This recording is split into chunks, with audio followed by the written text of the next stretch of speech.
Tigas lang talaga yung ulo. Kung tumataas yung uric acid mo, huwag kang kumain ng red meat. Sabi. Masarap yung baka eh. Sabi, tumataas na nga yung uric acid. No?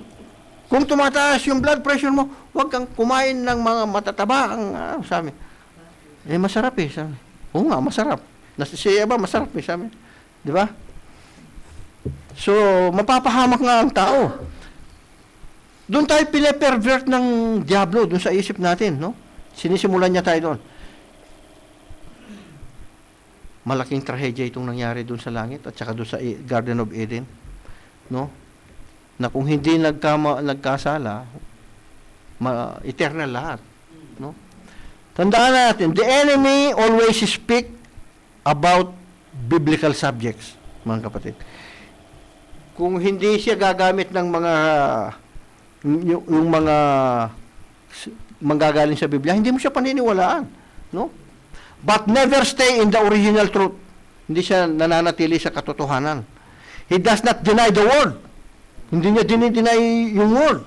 Hindi niya dinideny yung Diyos, no? Ipinakikita niya na may Diyos talaga, naniniwala din siya. Ay kung hindi siya naniniwala, paano kanya dadayain ng dadayain, no? Naniniwala din siya sa Diyos. Kaya lang, nilalabag niya ang gusto ng Diyos. Ang gagawin niya, babalik rin niya yung sinabi ng Diyos. No? He does not deny the word. He just twist it. He gives the opposite meaning of what was said. Pansinin natin, no? Sinabi na nga, huwag kainin eh, mamamatay. Hindi. Sabi niya, hindi kayo tunay na mamamatay. So it was the lust of the eyes. Kaya kasi doon nabighani kagad si Eva doon sa lust of the eyes. Yung tiningnan niya, it is pleasant into your eyes para kainin, sabi niya. Which leads to the lust of the flesh.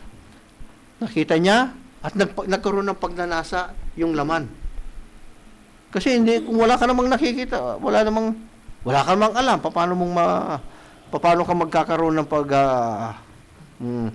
ng lust of the flesh, no? Hindi lang siya nakipag-usap kay Eve. Dinaya siya, no?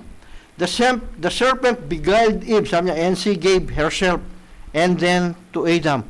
Binigay ni Eve yung sarili niya doon sa serpent and then to Adam.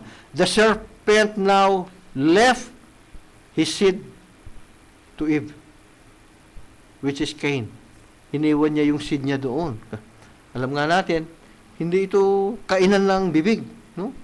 No? And dahil nakita ni Adam